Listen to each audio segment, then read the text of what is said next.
camera's acting up.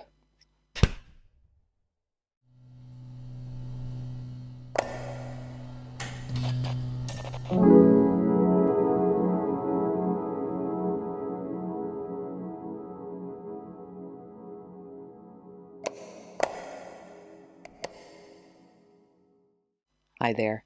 Apologies for the rough voice this week. I'm a little unwell, but this week I am delighted to introduce a Smart Doll cosplay commission that I was really interested in and very excited to make. I was contacted by Lars of the German website Anime Sugoi, which is partnered with the anime publisher Anime House and is also the first official European dealer of Smart Doll. He asked if I could make this cosplay outfit for them to display when they vend at anime conventions. Although I wasn't familiar with the character myself, I was immediately taken with the picture he shared. She looked super cute and her outfit looked amazing. Her name is Rory Mercury, a demi-goddess from the anime series Gate. Lars did say to ignore her weapon and that he already had a head and a wig chosen for her, so that just left the rest of the outfit for me to make. I began by sketching out what appeared to be all the separate elements of the costume, trying to break it down into more manageable chunks to wrap my head around. Then, after agonizing over where to start and putting together a reference board for the character, including figurines and costumes, I just had to jump in and get started. I made a wide waistband base for the skirt first of all, thinking I could hand stitch each layer on in turn. I made the little red pointed shapes for the front and patterned out a circle skirt, split at the front for the first red layer. I overlocked and encased wire around the hem so that I could give Rory's skirt the rippled edge that I'd seen in pictures. I pinned and hand-stitched the skirt, then planned out the next layer, which would be black with a gathered red trim. I was careful to include wire in the hem of this layer too, and was able to shape both skirts so they'd rise and fall in tandem. I added snap fastenings to the skirt front and one final red layer to the underside.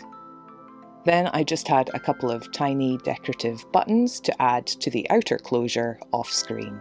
Next though, I'd started puzzling out the strappy stockings she wears, making a pair of black over-the-knee socks to start with. I decided to make use of the Smart Doll elastic that I have for the waistband and the thigh straps, since it was the perfect width and I trusted it not to stain. The straps and some other areas of the outfit have a small red zigzag trim that's too sharp to use rickrack for. So I decided to try something a little unusual and saturated some red satin ribbon with watered down fabric glue, let it fully dry, and then marked and cut the zigzag shapes into it. I was careful with the scale and used a heat gun to erase my temporary markings.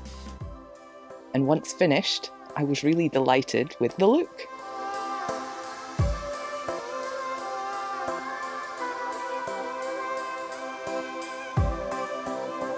Coupled with the socks, I could then plan out the narrower ribbon straps that would join each element, front and back. I cut them to size and finished them off with tiny silver metal rectangular studs to mimic the garter clips. I was really pleased with how they all ended up. Off camera, I put together these simple little arm tubes with the tops and bottoms cut very carefully to mimic the shape of Rory's in the show, finished with tiny red ribbon bows.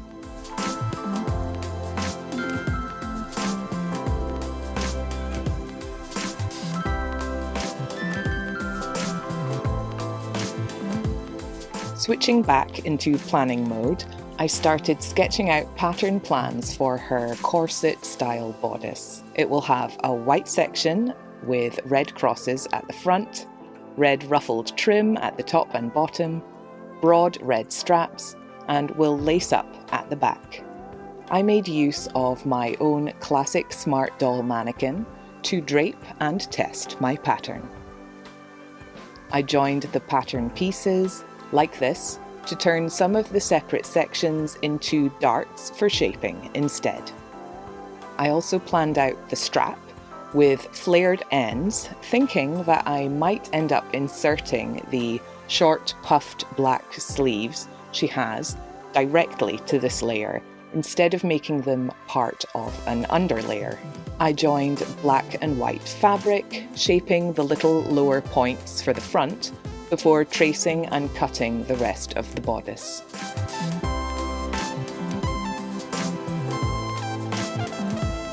I would make it in 2 halves and join them at the front centre. After a little time out to help my daughter make object show plushes, I was able to test fit the in-progress bodice.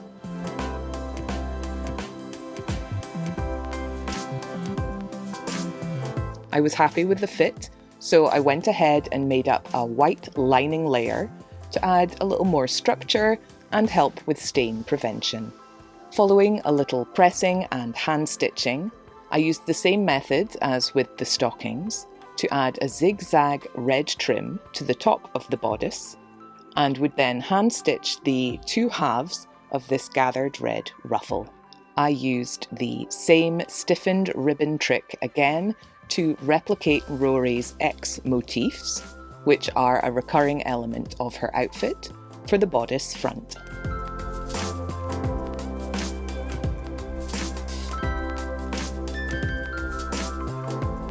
I whipped out my eyelets, hole punch and crocodile setting tool and planned out where the eyelets should go in order to create the 2 X's lacing up the back of the bodice. With a nice narrow red ribbon, I can close the bodice back just above the stand port hole, so Rory can be displayed with her stand when needed. I decided I would insert the sleeves directly after all, and started what I mistakenly thought would be the quick process of drafting a pattern for them. I started by slightly elongating the puff sleeve piece from the free Smart Doll pattern, the Beer Girl dress. I was also testing the pattern in both cotton and jersey fabrics to see which held the shape better. I liked the bounce of the jersey, but found the odd armhole shape required a differently shaped sleeve. I also had to work out how I wanted to create the frill at the end of the sleeves too, whether it would be a separate piece or not. It ended up taking a full day of drafting, gathering, testing and altering before I was satisfied with the fit of the sleeves. So version number 6 was finally pinned and hand stitched into the bodice. I decided to tackle the collar and tie pieces next, unsure as yet if they would remain a separate piece layered under the bodice or whether they would be joined together. I drafted together the shapes that made the most sense to me to achieve this look and started testing it out.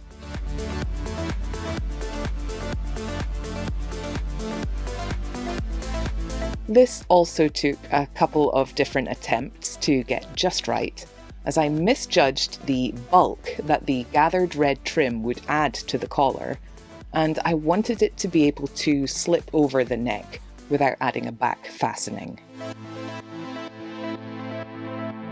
I gathered my red trims and hand stitched them to the front and back of the collar piece too. I carefully cut and stitched a white cotton lining too.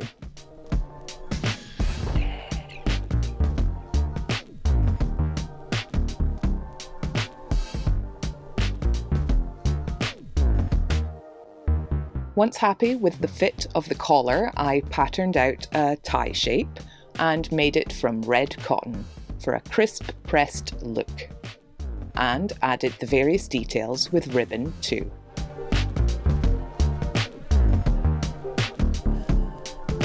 How cute does this look, even on its own?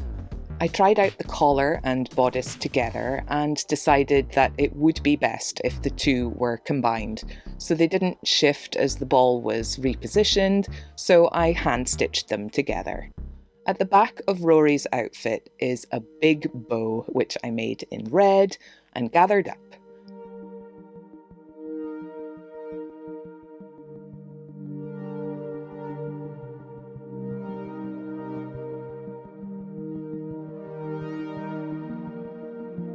To attach it, I decided to add 2 snap fastenings to connect the bow to the bottom of the bodice.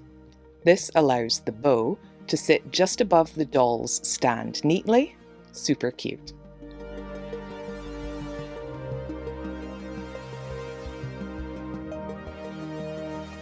At this stage, it was week 4 of working on Rory's outfit, and I just had her headpiece and her boots left to complete.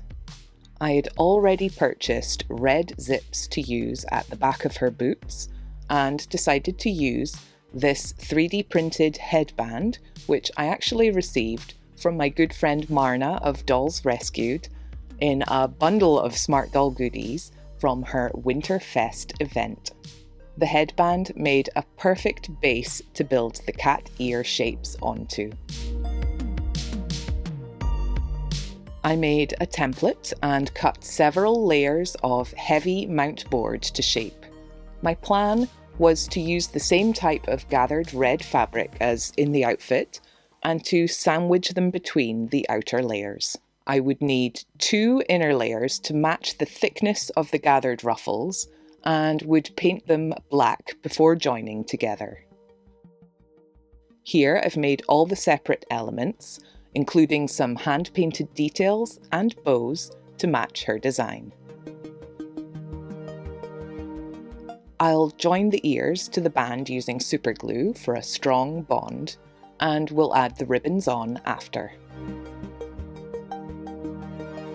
I really love how this turned out too. Finally, I just had the boots to make. With only 1 pair of red zips at hand, I decided to draft and test a pair in black first of all. I used the free Smart Doll pattern for the Takeshin boots as a starting point and made a few alterations to create a simple one-piece pattern, which could be sewn using fabric, including a lining, and have a rear zip closure. My test piece went well, with a central front seam top-stitched at each side, and I gingerly hand-stitched the rear closure, a little afraid to try enclosing the zip and lining all in one pass.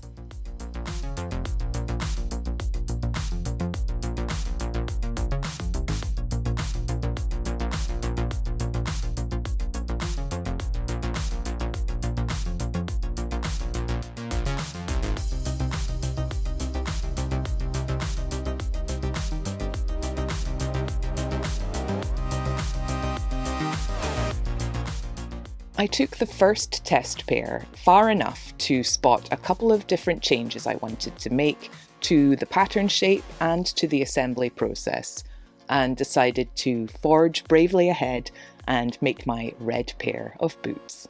This time I had enough courage to position and enclose the zip along with the lining layer, which was so much more straightforward anyway. I hand basted the top edge before top stitching to keep it in place nicely, and I was really delighted with how they came out. I had 3D printed soles at the ready and painted the outer edges of them red to match the uppers, leaving the underside black.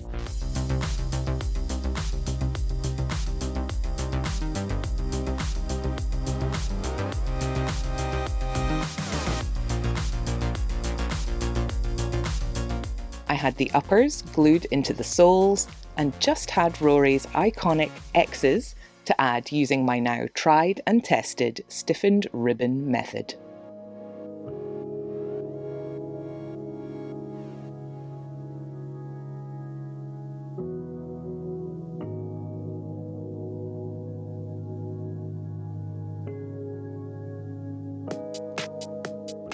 While I gather all Rory's clothes together and prepare my cinnamon dauntless, Akiko, with a stain prevention suit which I'll send away with the costume in case it's needed. Please let me thank and welcome all the latest supporters of my Patreon. I really appreciate all of you joining up to support me, and I hope you're all enjoying the extra updates and freebies there. Please welcome Tiny Bear, Emily, Deirdre England, and Imogen Olsen Blue. You're all amazing, and frankly, you make it possible for me to continue creating regular content here on YouTube. So, thank you. It is a little complicated to get all of the layers of Rory's outfit on, but I suspect that once Lars has dressed his smart doll up for display, she will remain dressed that way for a long time. Huge thanks to all of you for watching to the end. I would love to have you consider subscribing to my channel if you haven't already. I upload about every other week, and would also love you to like the video if you liked it and to leave me a comment below. Do you think this is the most complex outfit I've ever made yet? And would you dress your smart doll up like this? I'd love to know what you think down below. Thank you, Lars, for this epic commission, and thank you all for watching today. Please enjoy some end shots of my Rory Mercury cosplay outfit, modelled by Akiko. Take care, and I'll see you again soon. Bye.